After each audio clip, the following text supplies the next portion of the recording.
عائلة آل هس، يمكن دول أحسن حاجة حصلت لي في حياتي من ساعة ما جيت ألمانيا. الفترة الأولانية ليا في ألمانيا كنت متبهدل جدا وكنت بدور على أي سكن، وللأسف كانت كل الأبواب متقفلة قدامي.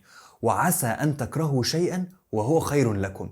كنت كاره قوي فكرة إن أنا بتبهدل وعمال أجر الشنط بتاعتي ومش لاقي أي مكان أسكن فيه، لحد ما ربنا سخر لي عائلة آل هس الألمان إن هم يبقى عندهم أوضة فاضية وإن أنا أسكن معاهم.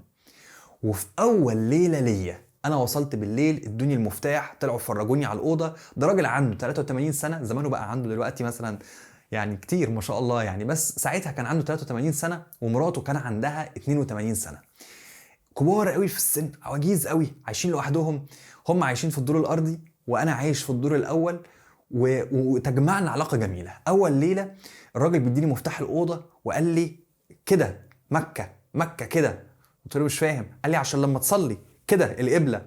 فانا استغربت كده، قلت له طيب ماشي شكرا. وبعد ما نزل حطيت الابلكيشن عشان اشوف، لقيت فعلا ان ده كان الاتجاه القبله الصح. اول يوم ليا الراجل قعد يتكلم معايا ويتعرف عليا ويشوف انا مين وبعمل ايه وهدرس فين، ويعني يطمن كده عليا، يعرف شويه اخبار عني. وبعد كده كان عندي ميعاد في مكتب الاجانب، اول ميعاد اروحه. رحت، الموظفه كانت عنصريه جدا واتعاملت معايا بطريقه سخيفه جدا. فلما روحت سالني عملت ايه، فحكيت له. اول ما حكيت له اتعصب، ومراته قالت له بكره تروح معايا مع لؤي عند الست دي وتتكلم معاها. فانا حسيت هو ولي امري هيجي معايا بكره ولا ايه. تاني يوم بالفعل جه معايا وراح عنف الست جدا على معاملتها ليا، وخلص لي كل المعاملات اللي انا كنت محتاج اعملها. ده راجل كبير في السن. طب هقول لك على اكتر من كده، كنت بتكلم معاه وبقول له ان انا محتاج اتعلم الماني، فعرض عليا كل يوم من الساعه 5 للساعه 6 هتبقى ساعه يعلمني هو ومراته فيها الماني. نقعد نتكلم مع بعض، اقرا جورنان، اقول حاجه وهم يصلحوها لي. تخيل ان انا عايش معاهم في البيت ده 3 4 سنين كل يوم بلا انقطاع. من عندنا الساعة بتاعت الألماني من 5 ل 6، وساعات بتطول وتسحب لوقت العشاء ونقعد نتعشى مع بعض.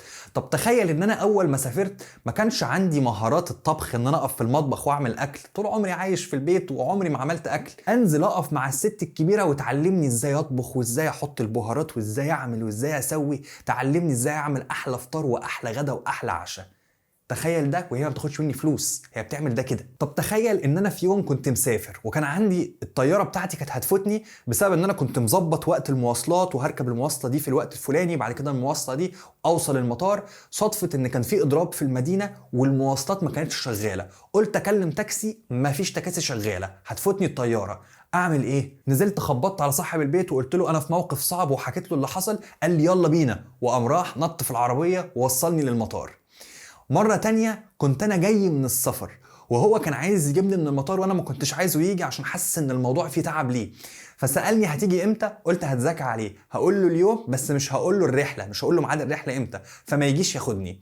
وفعلا قلت له اليوم وما قلتلوش الرحلة، وعامل حسابي بقى إن أنا هروح بالمواصلات عادي عشان ما تعبوش. وأفاجأ أول ما أخرج من المطار إن هو واقف مستنيني. أقول له إيه ده؟ هو حضرتك عرفت انا جاي امتى ازاي؟ قال لي انا ما عرفتش، انت ما قلتش بالظبط، فانا جيت من بدري واستنيت كل الرحلات اللي جايه من مصر من اول رحله لحد دلوقتي، وقلت انت اكيد جاي على رحله منهم. انت متخيل يعني ايه ابقى انا متبهدل وهو يجي يوصلني بدل ما اركب المواصلات واتبهدل؟ متخيل يعني ايه عشان انا قاعد لوحدي وما عنديش اهل في المانيا يجي ياخدني هو ومراته ونخرج ونتفسح ونروح نتغدى مع بعض ويفرجني على المدينه؟ في الحقيقه تجلى ليا بسبب العلاقة الكويسة اللي كانت تجمعني ما بينه هو ومراته.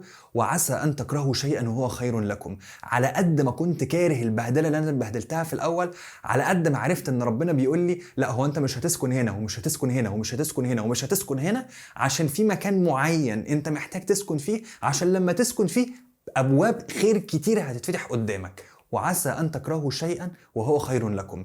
علاقتي مع عائلة الهس هي علاقة جميلة جدا وما زالت ممتدة حتى الآن. بتصل بيهم، بطمن عليهم وهم بيسألوا عليا، والعلاقة جميلة جدا، واحنا الاتنين حاسين ان احنا عيلة.